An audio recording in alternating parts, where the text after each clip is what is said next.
ಈಗ ನನ್ನ ಕರೆ ಸೀನಿಯಾರಿಟಿ ಯಾವ್ದ್ರಿ ಸೀನಿಯಾರಿಟಿ? ಅವತ್ತೆಲ್ಲೋಗಿತ್ತು ಸೀನಿಯಾರಿಟಿ? ನಮಗೆ ಅನ್ಯಾಯ ಆದಾಗ ಯಾಕೆ ಸೀನಿಯಾರಿಟಿ ಮಾಡಿಲ್ಲ?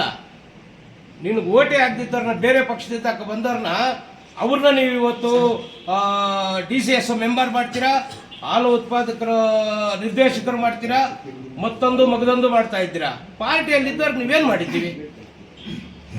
ಈಗ ಹೇಳ್ಬೋದು, ನಾನು ಗ್ಯಾರಂಟಿಗಳು ಅಧ್ಯಕ್ಷರು ಕೊಟ್ಟಿದ್ದೀವಿ, SC ಕೊಟ್ಟಿದ್ದೀವಿ. ಅವ್ರು ಏನು ಮಾಡ್ಯವ್ರೆ? ಅವರಿಂದ ಆಯಿತು, ನೀವು ಅಧ್ಯಕ್ಷರು ಕೊಟ್ಟಿದ್ದೀರಲ್ಲ, ಅವ್ರ ಕೊಡುಗೆ ಅಂತ ತೋರಿಸಿ ಅವ್ರಿಗೆ ಏನು ಬಿಟ್ಟಿದ್ದೀರಾ ಮಾಡಿದ್ದಾರೆ ಅಂತ. ದರ್ಖಾಸ್ತ್ ಕಮಿಟಿ ಅಂತ ಅಧ್ಯಕ್ಷರು ಮಾಡಿ SC ಮಾಡಿದ್ದೀನಿ ಅಂತೀರಾ, ಆಯಿತು. ಒಂದು ಎಕರೆ ಯಾರಿಗಾರ ಬಡವರಿಗೆ 1 ಗುಂಟೆ ಸಾಗುವಳಿ ಚೀಟಿ ಕೊಟ್ಟಿರೋದನ್ನು ತೋರಿಸಿ. ಮತ್ತೇನು ಬೇಕು SC? ಏನು ಬೇಕು ನಮಗೆ ಕಾಂಗ್ರೆಸ್ಸು? ಇವತ್ತು ಒಳ ಮೀಸಲಾತಿ ಮಾಡ್ತು ಯಾರು ಸರ್ಕಾರದಲ್ಲಿ, ರಾಜ್ಯ ಸರ್ಕಾರದಲ್ಲಿ ಒಳ್ಳೆಯರು ಮಾದಿಗರು ಅಂತ ಇಂಗ್ಲಿಸ್ತ್ರಿ ಕಾಂಗ್ರೆಸ್ನವರು. ಒಳ್ಳೆಯರದು ಸರ್ಟಿಫಿಕೇಟ್ ಇತ್ತು, B-ನಲ್ಲಿ ತಗೊಂಬಂದು ಕೂರಿಸಿದ್ದೀರಾ. ಉದ್ಧಾರ ಮಾಡಿರೋದಾದ್ರೂ ಏನು? ಅಹಿಂದ ನಾಯಕರು ಅಂತ ಸಿದ್ದರಾಮಯ್ಯ ಅವ್ರ ಹೆಸರು ಹೇಳ್ಕೊಳ್ರಿ, ಅವರೇ ಮಾಡಿದ್ರು ಒಳ ಮೀಸಲಾತಿ. ಯಾಕೆ ಒಳ ಮೀಸಲಾತಿ ಬಗ್ಗೆ ನೀವ್ಯಾಕೆ ಧ್ವನಿ ಎತ್ತಿಲ್ಲ?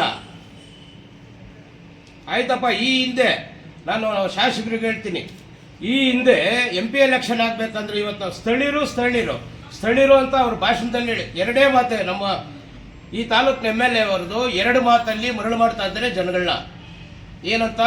ಒಂದು ಸ್ಥಳೀಯರು, ಇನ್ನೊಂದು ಸಂವಿಧಾನ. ಆ ಕಡೆ ಸಂವಿಧಾನಕ್ಕೂ ಕೂಡ ಗೌರವ ಕೊಡ್ತಾ ಇಲ್ಲ, ಸಂವಿಧಾನದಲ್ಲಿ ಕೊಡ್ತಾ ಇಲ್ಲ, ಬರೀ ಹೆಸರಿಗಷ್ಟೇ ಸಂವಿಧಾನ ಇಟ್ಕೊಂಡಿದ್ರ. ಇಲ್ಲಿ ಸ್ಥಳೀಯರು ಅಂತಂದಾಗ MP ಎಲೆಕ್ಷನ್ ಅಲ್ಲಿ ನಾವೇ ಕಷ್ಟಪಟ್ಟು ದುಡಿದ್ರಲ್ವಾ? ಗೌತಮ್ ಯಾರು? ಗೌತಮ್ ಕೋಲಾರ್ಗೆ ಯಾಕೆ ಕರ್ಸ್ಕೊಂಡ್ರಿ? CM ಮುನಿಯಪ್ಪಣ್ಣ ಕೊಡ್ಬೋದಾಗಿತ್ತಲ್ಲ. CM ಮುನಿಯಪ್ಪಣ್ಣನ ಕ್ಯಾಂಡಿಡೇಟ್ ಮಾಡಿ ಎಲ್ಲ ಓಡಾಡಿಸ್ರಲ್ಲ, CM ಮುನಿಯಪ್ಪಣ್ಣನಿಗೆ ಯಾಕೆ ಕೊಟ್ಟಿಲ್ಲ? ಅವತ್ತು ನಾನು ರಾಜೀನಾಮೆ ಕೊಟ್ಟಿಲ್ಲ ಅಂತಂದ್ರೆ, SC ಕೊಟ್ಟಿಲ್ಲ ಅಂದ್ರೆ ರಾಜೀನಾಮೆ ಕೊಡ್ತೀರಿ ಅಂತಂದ್ರಿ. ಆದ್ರೆ ನೀವು ತಂದಿದ್ದಾರಲ್ಲ ಗೌತಮ್ ಅಂತ ತಕೊಂಬಂದು ನಿಲ್ಲಿಸ್ರಿ. CM ಅಣ್ಣ ಏನ್ ಮಾಡಿದ್ದ ಅವಾಗ? ಮತ್ತೆ ಎಲ್ಲಿ ನೀವು SC ಉದ್ಧಾರ ಮಾಡ್ತಾ ಇರೋದು? ಯಾಕೆ ಮಾಡ್ತಾ ಇಲ್ಲ? ಈಗ ಬಲಗೈ ಸಮುದಾಯ ಇಲ್ಲಿ ಅತಿ ಹೆಚ್ಚು, ಮಾಲೂರು ಇಡೀ ಕೋಲಾರ ಜಿಲ್ಲೆಯಲ್ಲಿ ಬಲಗೈ ಸಮುದಾಯ ಹೆಚ್ಚೈತೆ. ಇವತ್ತು ಅಲ್ಲಿ ರಾಜ್ಯದಲ್ಲಿ ನಾಯಕತ್ವ ಬದಲಾವಣೆ ಆಗಿದೆ, ಮುಖ್ಯಮಂತ್ರಿ ಬದಲಾವಣೆ ಆಗಿದ್ದಾರೆ. ಮತ್ತೆ ಕೋಲಾರ ಜಿಲ್ಲೆಗೆ ಆಯ್ತಪ್ಪ, ಆಗೋಗಳು ಈಗಲಾದ್ರೂ ಮಾಡಬಹುದಾಗಿತ್ತಲ್ಲ. ಬಲಗೈಯನ್ನ ನೀವು ಉಸ್ತುವಾರಿ ಸಚಿವರಾಗಿ ಮಾಡ್ರಿ. ಯಾಕೆ ನೀವು ಧ್ವನಿ ಎತ್ತಾ ಇಲ್ಲ? ಇಲ್ಲ ನಿಮಗೆ ಕೊಡಿ ನಮಗೆ ಕೊಡಿ ಹಿಂಗೆ ಕೇಳ್ತಾ ಇದ್ದೀರಾ. ಅಲ್ಲಿ ಸ್ಪೆಸಿಫಿಕ್ ಆಗಿ ನೀವು ಬಲಗೈಗೆ ಅಂತ ಯಾಕೆ ಕೊಡ್ತಾ ಇಲ್ಲ ಹೇಳ್ರಿ. ನನ್ನನ್ನು ಅಲ್ಲಿ ಬ್ಲಾಕ್ ಕಾಂಗ್ರೆಸ್ ಪ್ರೆಸಿಡೆಂಟ್ ಮಾಡಿದ್ರಿ, ಬರೀ ಹೆಸರಿಗಷ್ಟೇ ನಾನು ಬ್ಲಾಕ್ ಕಾಂಗ್ರೆಸ್ ಪ್ರೆಸಿಡೆಂಟ್ ಆಗಿದ್ದು. ಆ ಸ್ಥಾನಕ್ಕೆ ಕೊಡೋ ಗೌರವನ ಕೊಟ್ಟಿದ್ದೀರಾ? ಎಲ್ಲೂ ಕೊಟ್ಟಿಲ್ಲ. ನೀವು ಕೊಡ್ತಾ ಇದ್ದಿದ್ದು ಯಾರ್ಗ? ಕಾರ್ ಇರೋರ್ಗೆ, ಕಾಸಿರೋರ್ಗ. ಕಾರ್ ಇರಬೇಕು, ಇಲ್ಲ ಕಾಸಿರಬೇಕು ಅಂಥವ್ರಿಗ ಮೊದಲೇ ಆದ್ಯತೆ ಕೊಟ್ಕೊಂಡ್ ಬರ್ತಾ ಇದ್ರ. ಇಂಥವನ್ನೆಲ್ಲ ಬೇಸತ್ತಿದ್ದೀವಿ. ಇನ್ನೂ ಬಹಳಷ್ಟು ಮಾತಾಡೋದಿದೆ, ನಾವು ಮುಂದಿನ ದಿನಗಳಲ್ಲಿ ಮಾಡ್ತೀವಿ.